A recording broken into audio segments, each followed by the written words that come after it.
Good evening. My name is Edward O'Brien. I'm an attorney with the Ethics Department at Zambak, and today I'm here to talk to you about bid rigging and how to spot it and what to do and how to report it if you see it. My extension is 1122, so let's begin. What are bid contracts? Bid contracts are just like regular contracts. They're offer, acceptance, and consideration. You must have all three. And once you form all three, you form a contract. But bid contracts have a special twist. They are openly secretive and openly competitive. That's the essence of a bid contract. Now, when do we have bid contracts in common day practice? Well, eBay is one of them, right? We've all done eBay, or we've been on sites that are like eBay. Art auctions, that's called public outcry. That's when someone goes ahead and bids for a piece of art, and then ultimately there's a winner in the room, right? Real estate is more commonly secretive and competitive because obviously, right? All offers are submitted to the listing agent, and then the listing agent goes ahead and reviews the bids until the point where they select a winning bid. So the definition is a bid contract is a government or private corporate contract offering, foreign or domestic, right? Can be here or can be in a foreign country, to purchase a product or service in an openly secretive and competitive format.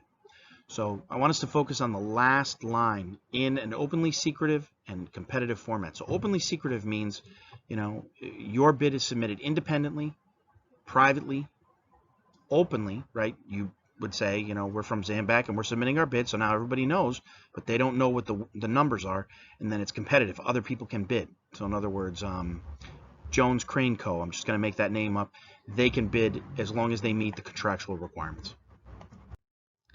So what are the laws involving bid rigging? So here are the four definitions for each of the countries that we are involved in, or the territories that we're involved in.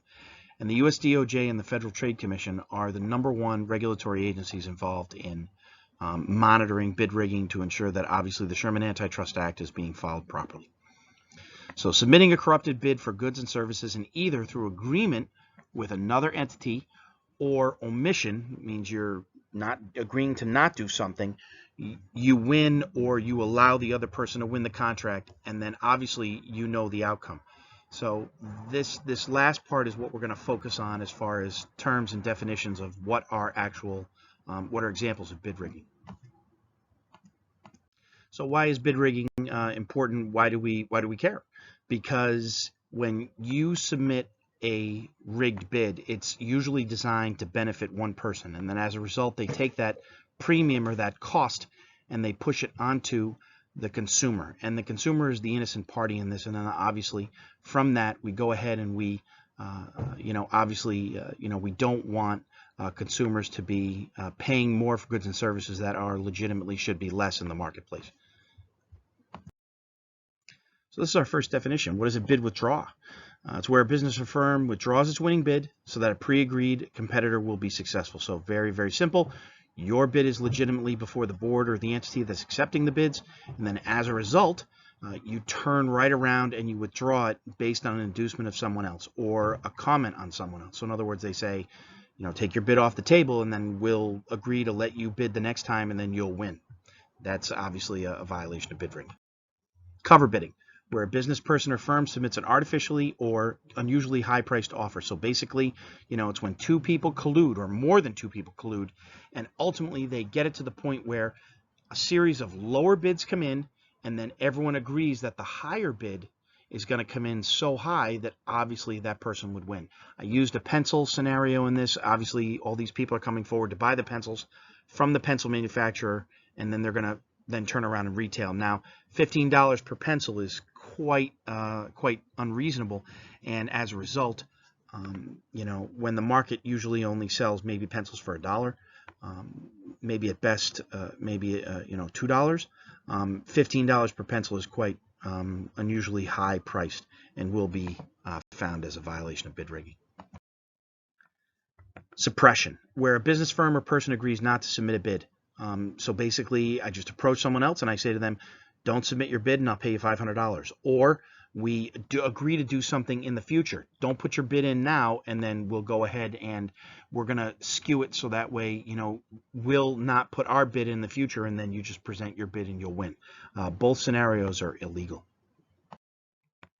Bid rotation. Competitors agree to take turns at winning business, right? So to prevent the bidders from competing against one another. They agree that, company A will only win on the even numbered months and Zambac will win on the odd numbered months. And then obviously you have this staggered back and forth bidding, and they're not competing against one another. This is obviously illegal. Whether it's done once or numerous times, it doesn't matter. It's still illegal. Market division. It's an agreement between the competitors or the bidders to divide the markets up of three ways: buyers, consumers, or territory. So this is, this common scenario is this. Zambac is bidding and a bunch of other companies are bidding, and we all agree that Zambac will only bid in New England, and another large corporation like we'll just name it like General Electric, they'll only bid out on the West Coast, and we'll come up with another name, Jones Crane Co., and they'll only bid down south. That way each of us is not competing against one another, and then as a result each of the companies divides up the country. It's not just in the United States, it can be global, it can be worldwide. So you say to yourself, well, how can I remember all of these different definitions? Do I have to sit down and memorize? No, I'm going to teach you the hallmarks of bid rigging. So when you hear it, you automatically know, bang, that's a violation. So what's a hallmark? So I put the picture of McDonald's up, and the first thing you think of when you think of McDonald's is what? Golden arches, maybe a public bathroom, maybe the word Big Mac comes to mind, right? So same thing with bid rigging. So I'm going to teach you the 4 basic heavy things that when you see it, you know right out of the gate something's wrong. An agreement with another firm or person or persons to raise or lower the price. So if you're agreeing to lower your price so somebody else's bid can go forward, or you're agreeing to bid higher with a collusion of other people, not good. That's a violation. Knowing the outcome. So unless you're the only person bidding in the room, obviously if you know the outcome of the bid because you colluded with other people to come up with that outcome, or you systematically or mathematically presumed, your actions were taken to presume that outcome, then yeah, that's a problem. Promising now or in the future when and how to submit a bid. So if you agree with someone, hey, I'll do this, you do that, we'll fix the bids this way. No, that doesn't work. Something is wrong or it's uncomfortable, and working against Zambac's code of conduct or ethos. Bear in mind, if it is determined that you are violating Zambac's code of conduct or our company ethos, it is grounds for summary termination. There won't be any mistake. There won't be any confusion. All right? And this is my personal favorite. I call it the grandmother rule. It's like, what would you do if your grandmother was watching? So if somebody came approached you and said, hey, would you help me? I need to get this bid. You do this, I do that, to maybe skew the bid my way. Would you do it if your grandmother was watching? And obviously, most people would say no. They would not do that. So these are the punishments. Violation of the Sherman Antitrust Act is a felony. It's a federal act. Obviously, it's a fine up to $100 million, which is light. Believe it or not, that's actually a light punishment. But this is the key part down here. So some countries have what's called barment. And barment means exactly what it sounds like. It bars you or prevents you from bidding on business in the future. We are subject to 2 laws at the same time. So if you do business in Brazil and you rig a bid in Brazil, you are subject to Brazil law and U.S. law at the same time. You can't just say, well, I'm only subject to one or the other. No. We operate around the world. We operate in all countries. We plan on breaking into new markets. We have to comply with their laws as well.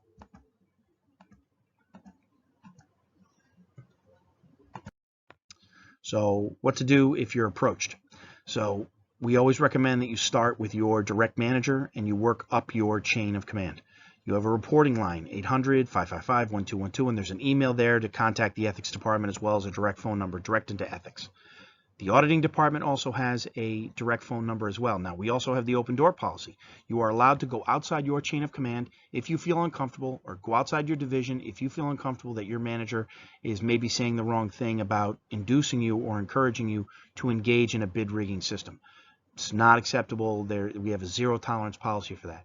We have a legal department. That's the legal's email address.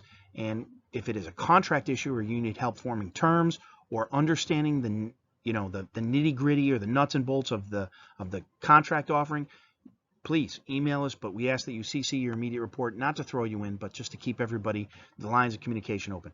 If you're operating in a foreign country, you have an ombudsman. You may see that ombudsman anytime, day or night. If you know, you just put that phone call in, they will call you back. That's what they're there for. This is the key part.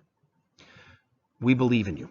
We trust you with our company. You're carrying on Zambac's legacy every time you enter into a contract, you meet a government official, you're doing the right thing. But we know that there are people out there who are unscrupulous, and we specifically say don't engage them. So don't try to call them out or try to specifically put them on the spot or make a rude comment or try to grind an axe against them. Be polite, be firm, ignore. You report it back to us, we'll take care of it. Bottom line, do your job.